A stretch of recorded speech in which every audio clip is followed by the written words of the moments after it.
This whole section is really about solids and liquids and how they behave and why they have specific properties.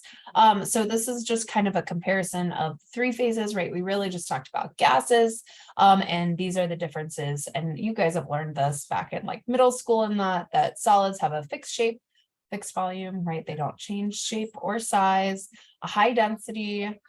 They are not compressible. The only thing that's compressible is a gas. So we need to think of like being able to make it more dense, right? We can change the density of a gas because by compressing it. Will it flow? Liquids, yes, flow. Gases also flow, just because that they can spread out. But also if they're heavier, sometimes they kind of sink to the bottom and then they can flow like down a tube or something like that. And then what we're really going to focus on in this unit is the strength of intermolecular attractions, meaning the strength between molecules. Inter means between, right? Like international, between nations. It is between molecules. So solids have a very strong attraction between those molecules, keeping them together. Liquids have an intermediate attraction. Gases have a very weak attraction, almost a negligible attraction because they don't stick together. Okay, so this is just kind of a summary of that. And like I said, we're really going to get into these intermolecular forces. So what is an intermolecular force?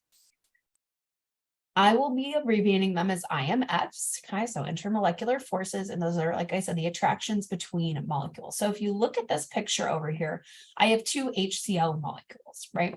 We had been talking about the different types of bonds. This is a covalent bond. They're both nonmetals. They share electrons. And this is what your HCl looks like. Cl is a little bit bigger. This is a polar molecule because chlorine is much more electronegative than hydrogen. So this part's a little bit negative and this part's a little bit positive. Same thing with this molecule over here. What we haven't talked about is the attraction between this molecule and the other molecule. Okay, we're not talking about hydrogen attracting chlorine. We're talking about two separate molecules attracting each other. And because this is a polar molecule, you got a little bit negative here, a little bit positive here.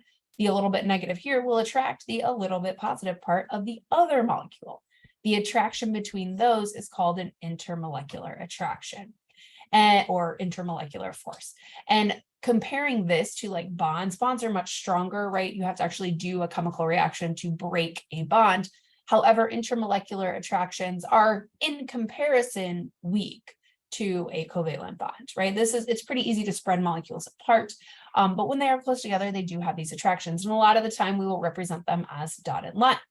So those are the intermolecular force. And like I said, that's what we are going to focus on. So compared to bonds, they are weaker, but there are different types of intermolecular forces and some are stronger than others. So when we're measuring intermolecular forces, the easiest thing to do to be like, oh, does this have strong or weak intermolecular forces is to look at the boiling point. Because if you're looking at the boiling point, things that are easy to boil, let's see, things that are gaseous at room temperature, like methane, have very weak intermolecular attractions. It's really easy to spread those molecules out, which is really what's going on in boiling, right? When you boil something, you're just changing the phase. You're not actually breaking the bond.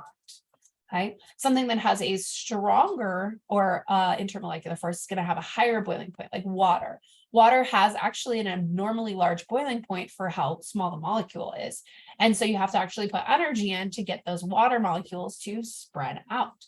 Okay. And again, that's not a chemical reaction. It's just changing phase. So we would be affecting the intermolecular forces, not the bonds.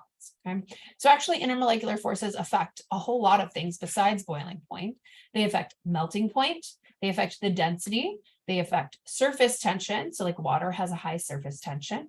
They affect the viscosity or like how well something flows and the vapor pressure or the pressure of the gaseous phase. So we're going to talk about all of these and how they are affected by intermolecular forces and what the types of intermolecular forces are.